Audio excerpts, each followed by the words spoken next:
ጸሎት የምግባራት ሁሉ እናት ናት። የጦርነት ሁሉ መጀመሪያ ናት ጸሎት። ዲያብሎስ እንደ ጸሎት አድርጎ የሚጠላው ስነ ምግባር የለም።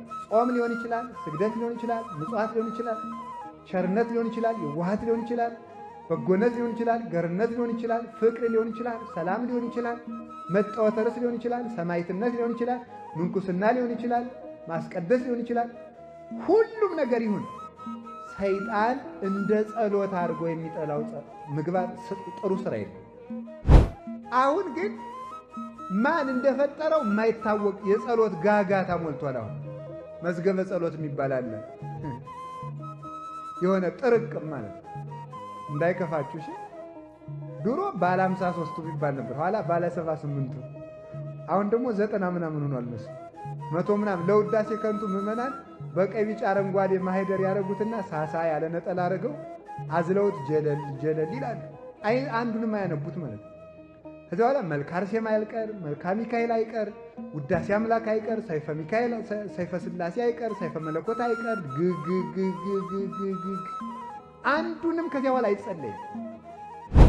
ጸሎት መጀመሪያ የልማድ ኃጢአት ዋና መነሻው ጸሎት ማቋረጥ ነው።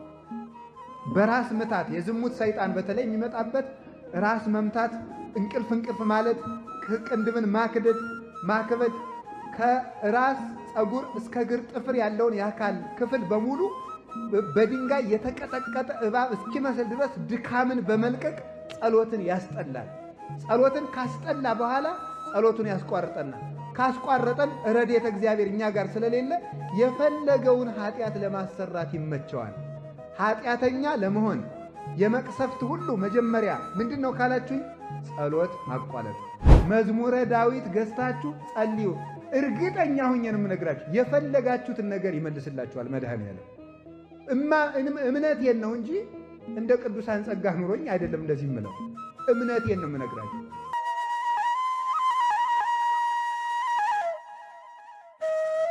እግዚአብሔር ግን በየቀኑ ያለ ደጅ ጽናት ይገኛል። በየቀኑ እግዚአብሔርን ማናገር ይቻላል። በየቀኑ ብቻ አይደለም፣ በየሰዓቱ። የምድር ነገስታት ጧት አናግረናቸው 6 ሰዓት መልሶ ቢቸግረን ማግኘት አንችልም። ምናልባት እንደገና 40 ቀን ልንጠብቅ እንችላለን። 6 ሰዓት አናግረን 9 ሰዓት ማናገር አንችልም። 9 ሰዓት አናግረን 11 ሰዓት አይደግሙልንም። 11 ሰዓት አናግረን 1 ሰዓት አይደግሙልንም። ሌሊት ቢቸግረን አይደግሙልንም። አናገኛቸውም ሁሉ ብንጠራቸው ሌሊት ከቢሯቸው ብንሄድ ወንጀለኛ ተብለን ልንታሰርም እንችላለን። እግዚአብሔር ግን ማለዳም ይሰማል፣ ማታም ይሰማል፣ ጧትም ይሰማል፣ ቀንም ይሰማል፣ ያለ ጊዜ ይሰማል፣ ያለ ወረፋ ይሰማል፣ ሳይመርጥ ይሰማል። እግዚአብሔር የሚሰማውና የማይሰማው ሰው የለም። ሁሉንም ይሰማል። ሁሉንም ወረፋ ሳያስጠብቅ ያለ ጊዜ ፈረቃ እግዚአብሔር ሁሉንም ያዳምጣል። ጸሎት ማለት እግዚአብሔርን ማናገር ነው። እንደ ጸሎት ማቋረጥ ያለ ሞኝነት የለም።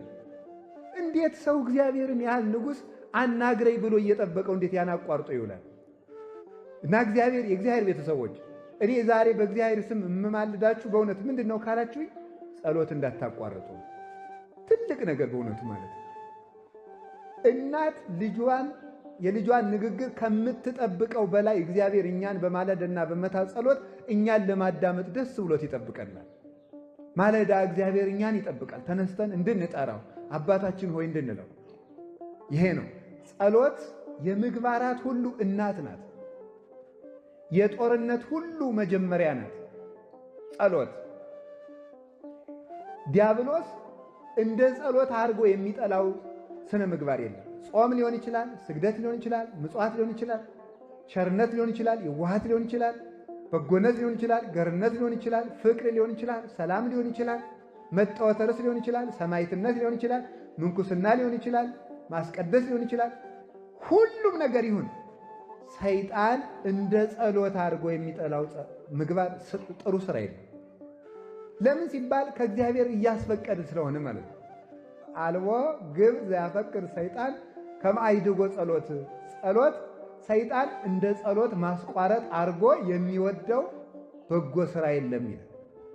ሰይጣን በጣም ትልቁ የሚወደው ስራ ምንድነው? ጸሎት ማቋረጥ ነው። ጸሎት ማቋረጥ ጸሎትን ለምን ሲባል እስመ እሳት ይወፅእ እማፉሁ ለዘይጸልይ ከሚጸልይ ሰው አንደበት እሳት ይወጣልና ወያውዕዮ ለሰይጣን ሰይጣንንም ያቃጥለዋልና ወይደጉጾ አይኖ አይኑንም ይወጋዋልና እስመ ጉድብ ውእቱ በሃቤሁ ጸሎት በሰይጣን ዘንድ የተሳለ ጦር ነው፣ አይኑን ያጠፋዋል። ስለዚህ ሰይጣን ጸሎትን አይወድም። ወበይንተዝ ተመልከቱ ያከብድ ይሄ ቅንድብን አክብዶ እንቅልፍ ያሰኛል። ጸሎቱን ያስቋርጠዋል። የሚያቋርጥበት ልዩ ልዩ መንገዶች ነው ያሉት። አንዳንድ ጊዜ የማንዘልቀውን በጣም ብዙ ጸሎት በማስጀመር ከዚያ በኋላ ሰልችቶ እንድንተወው በማድረግ፣ ሌላ ጊዜ ደግሞ በምንጸልይበት ጊዜ ሐሳባችን ይበትንና ሐሳቤ እየተበታተነ የምጸልየውን ጸሎት እግዚአብሔር አይሰማኝም ብለን ደግሞ እንድናቋርጠው ማድረግ። በጣም እንዴት ያለ ጠቢበኛ እኮ ነው። ሐሳባችን የሚበትነውም እሱ ነው። ሐሳቤ ስለተበተነ እግዚአብሔር አይሰማኝም ብለን ደግሞ እንድናቋርጥም የሚያደርግ ደግሞ እሱ ነው። ሶስተኛ ደግሞ ጸልየህ ምን አመጣህ፣ ጸልየሽ ምን አመጣሽ ብሎ ደግሞ ጸሎት እንድንተው ያደርገናል። ይህን ያህል ጸለይክ፣ እግዚአብሔር እኮ አንተን አይወድህም፣ ጥያቄህን ቢወድ ኑሮ ይመልስልህ ነበረ ብሎ ደግሞ ጸሎቱን እንድናቋርጠው ደግሞ ያደርጋል። ለምንድን ነው ካላችሁኝ፣ ጸሎት የሕይወታችን አጥር ነው፣ የሕይወታችን ደጅ ነው።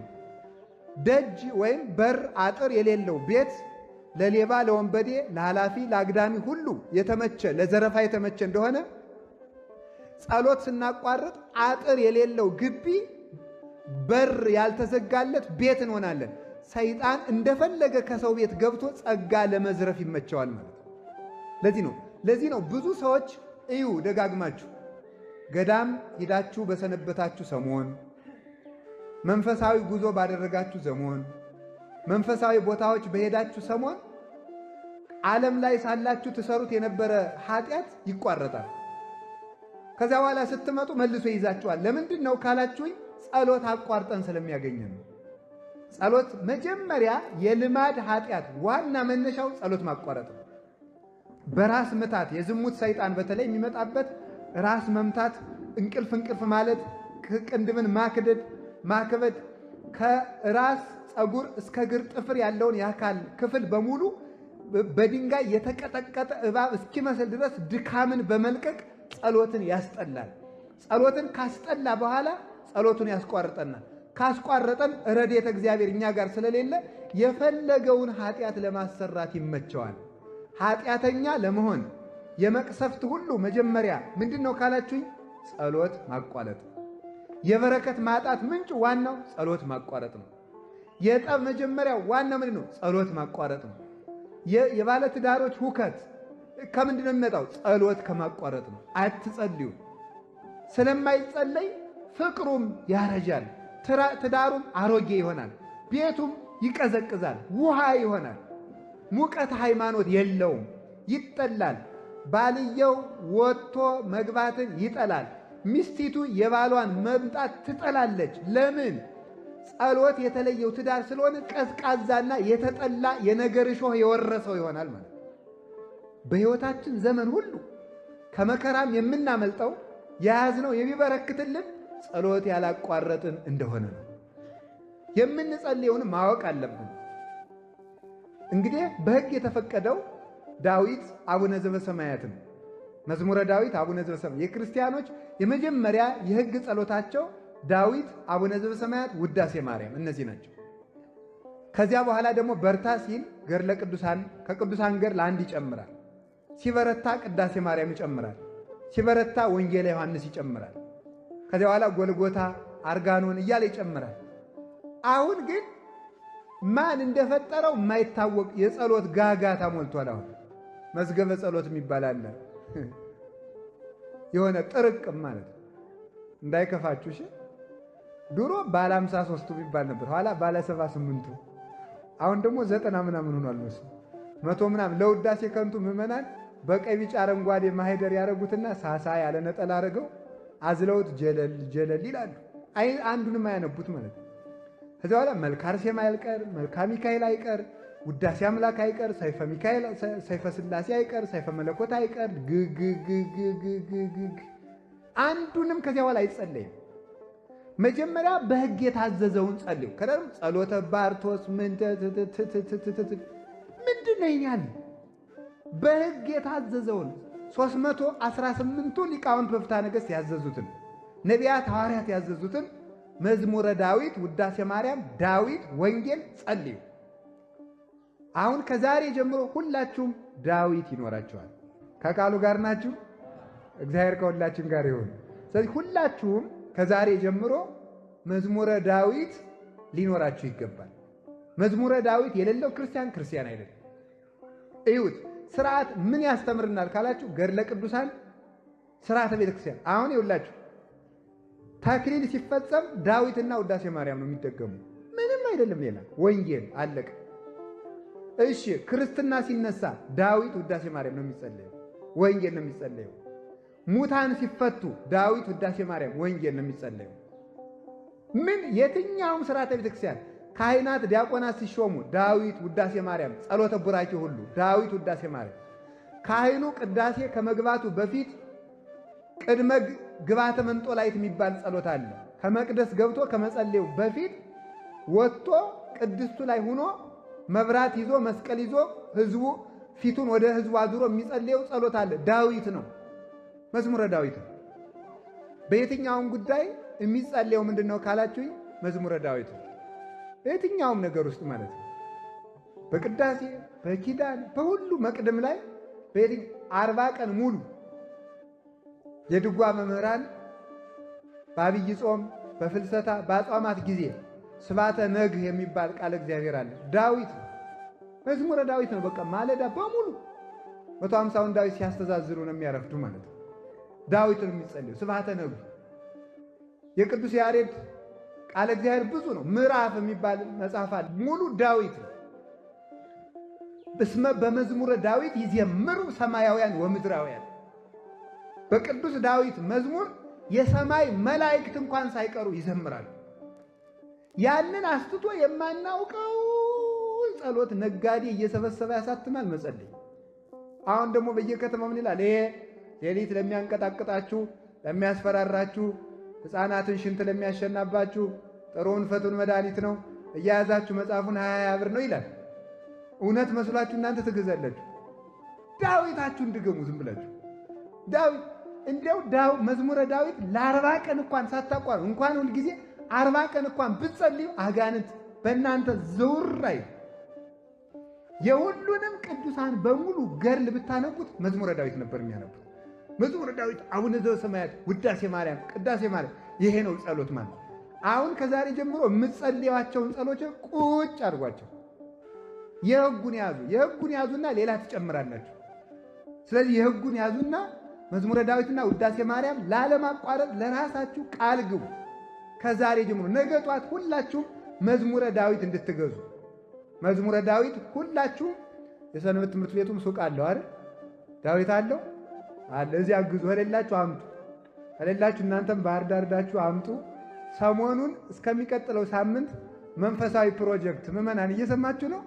መዝሙረ ዳዊት ገዝታችሁ ጸልዩ። እርግጠኛ ሆኜ ነው የምነግራችሁ፣ የፈለጋችሁትን ነገር ይመልስላችኋል መድኃኔዓለም።